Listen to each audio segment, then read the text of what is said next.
What else? Either you do it now or you don't do it. Yeah. No, it's not me doing it. It's like you said, I have a different outlook on Ashtadhyayi.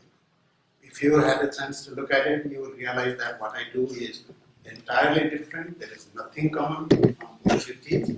But still, at least I feel that every single shabda in my construction is straight from Ashtadhyayi. It is not anywhere from outside. It is not mine. It is coming straight from Ashtadhyayi.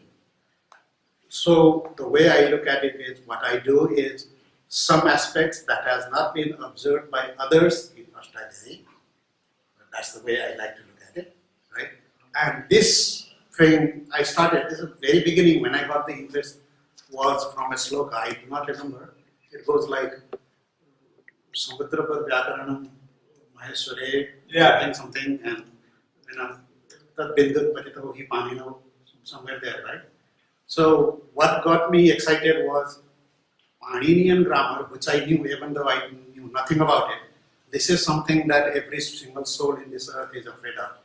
They are scared of. Even when I do not know how many times you said, it's not easy, folks, right? So many times. This, if Bindu is that tough, how can that Vyakarana sometime could have been Samudrapad? So these two are contradictions. It used to be Samudrapad, now it is a Bindu, and Bindu is this deep. How big that Samudra should have been. So that led to me to think is something like this. Now, we used to have algebra, I think most of us, at least from the older generation, we realized. We used to have at least in my time, we used to have a book from a Bengali called K.P. Basu Algebra. Yeah. That thick. And it has like 4 or 5 pages of equations at the end, right? Formulas. Apart from that, the whole thing is the whole algebra.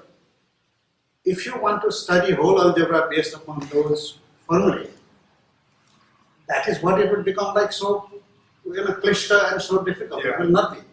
But if you know the algebra book, it may be big, but it won't be difficult to understand, right? So I took those sloka to be something like this. So we are missing something there that should be obviously available, and then we could see it more clearly.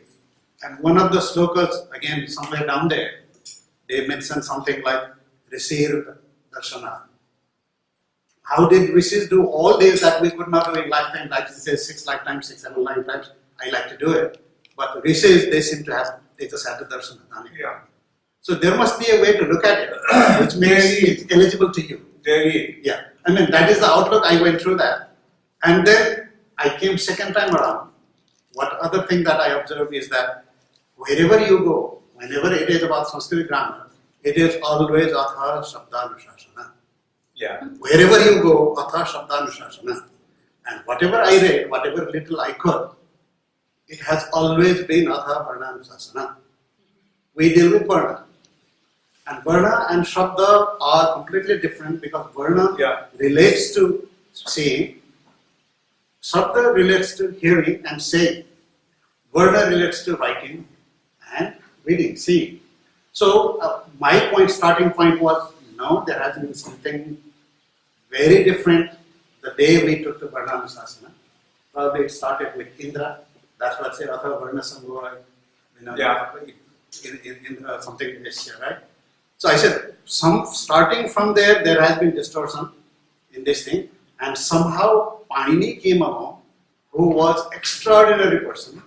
He put this complex thing in such a way that people could interpret it even in this concise form.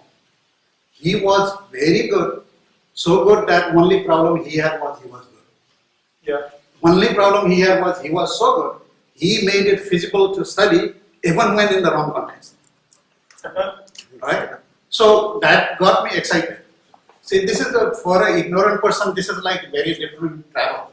Probably it took me a year to reach this point. Whatever I told you in the 10 sentences or whatever, 5 minutes, probably it took me about a year to realize this. Then I said, no, I need to go somewhere. So that took me to, the Sabda Shastri, Bhartrihari. So I started reading Bhartrihari. I did not understand a word. I try to do this, try to do that, Shabda, it should be virtually. I do this book, I do that book, I do this. Did not lead me to anywhere, anything else. Did not take me anywhere. And then so I started grumbling here and there. Later on, the way I developed it, I need to represent Shabda somewhere, and that should be the base of my investigation. So what I present is starting from Shabda, then I came to this, Shiksha. I started collecting all kinds of stuff, whatever was internet. I have, I think, something like 41 Shikshas with me at this time. That also wasted a lot of time because that does not lead me to anywhere else. Finally, I came to Pāṇini Shiksha. Then I realized, wow, this is the thing that gets me. That clicked. Pāṇini Shiksha is the one that was needed there, right? So I made the link there and started developing from Pāṇini Shiksha. So from then on, Varna for me is only an intermediary. At the base, it is a Shabda. Yeah. So I have to represent that Shabda somewhere. If I use Varna somewhere, it is only to link my Shabda with Pāṇiniya Sutra. Pāṇiniya, although he said Shabdanushasana, deal mostly with Varna. Go there, have needs, need, whatever do, always comes with Varna. So I have not completed, I am nowhere near. Whatever I am going to present will not be foolproof. But from there I started to model Shabda, link Shabda to Varna, Varna to Varna Samannaya, Varna Samannaya to Sutras. I go there and see whether I achieve the same goal starting from the Shabda. So I like to call it a very basic research. I don't find a single word on the type of work I do anywhere in the literature. But I like to believe that whatever I do is 100% in consistence with Ashtadhyayi and Shiksha Shastra. Right? In many ways, I have done the same thing with the books you have, the pioneer tradition. The thing is, it is my lifetime experience that if you want to study grammar, you have to have two sources that you must tap. One is the Acharya Pravritti. How does Pāṇini do whatever he does in the Ashtadhyayi? And you see, everywhere in the Bhashya, Patanjali says Acharya Pravritti Vidyapayati. So Acharya Pravritti Vidyapayati is one. How does derivation begin? He begins derivation with two kinds of inputs, dhatu and pratipadika. I'm not that far, sir. I have a little bit idea. I got a better idea after this. No, I'm not there yet. It is. This is how it goes. Can you give me a word whose derivation doesn't begin with a dhatu or a pratipadika? No, sir. I have not come to the pada at all. I am still going. No, but I said like eco-energy. Is my experience. So there is one thing, Acharya Pravritti. The other thing is Vyakhyana, which Patanjali himself says, just by sutra you cannot understand the word or the sutra. Vyakhyaнаtascha, and that is what Vyakhyana is. And there are so many new things that I have brought in this book. You will notice this entirely new interpretation of Yathodesham Sangya Paribhasham and Karyakal Sangya Paribhasham. This entirely new idea that Sangyas are the ones which lead you to derivation. This is new. And I got it from Acharya Pravritti. And that is why I have taken that big derivation in that one. And at the end, you should go at each step. I have shown how many definitions are involved in the string up to that point. And at the end. So without those terms, Sangya, you cannot derive that particular sentence.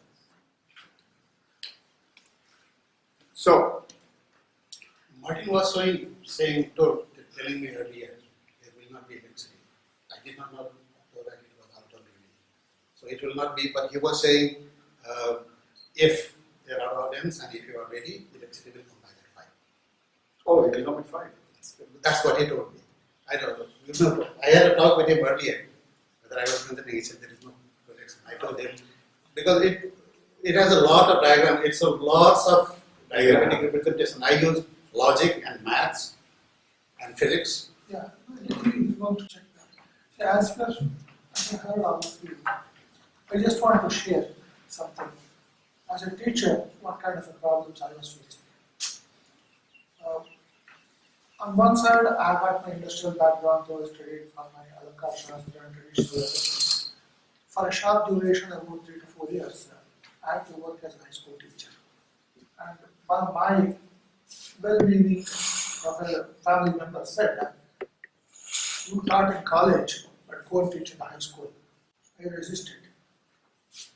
After doing PhD, how can I go and teach in a high school? What will my friends think? I said, the hell with my friends, go and teach in the high school.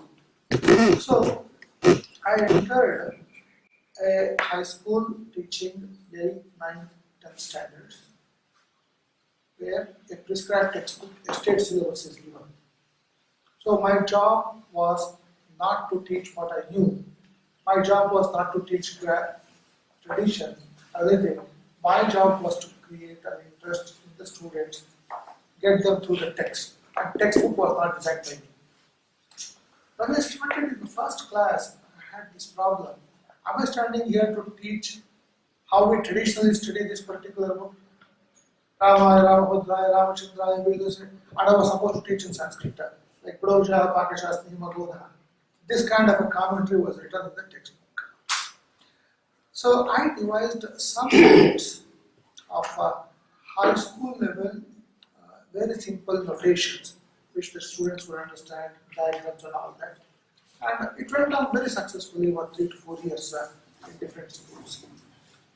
It was in 2002-03 I started facing the students. And as you said exactly, I have come here to study Upanishads, teach me 1 semester in Sanskrit. I said, wait a minute, what do you want? Okay, let me see what to do. So then I started gathering why people are getting interested in Sanskrit. So their interest was not in the linguistic scholarship, which was the wrong assumption I was under. The second thing was they were not interested in the traditional derivative rules of Ramaha, Ramena, Nutiya, Bhakti, Ekvara, none of these things are interesting. What is it that's being told by this sentence totally? Tell me that. And then the ISKCON groups, Chinmaya groups who came to me for study, and the Hindu parents who came, my son should be taught Sanskrit. What do I teach? Simple prayers. So the requirement was different and nothing to do with the traditional. The interesting phase after that was this.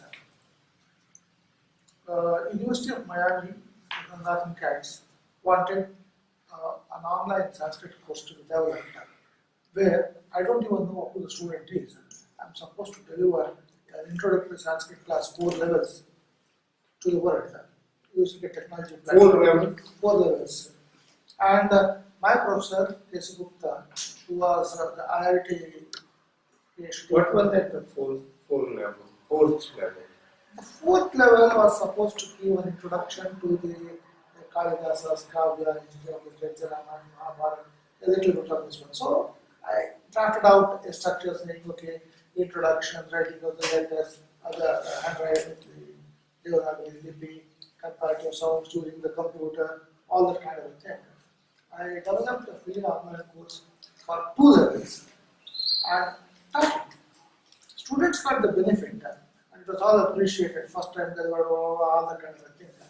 But then what happened is the interesting thing.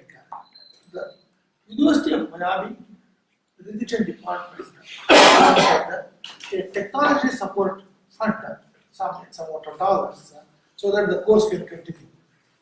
And throughout the US, none of the Hindu communities were willing to pay that small amount to have the course online running. That was the kind of interest that the community had.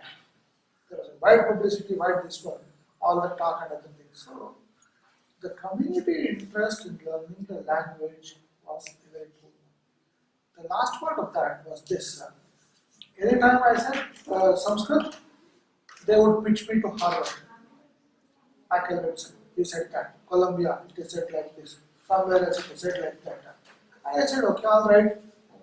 I've not studied there, but let me go and understand what they're talking and other things. I studied as much as possible, writing all these things, and interacted the yoga groups that I mentioned, all these kind of persons. They study the translation and the concepts, not the text.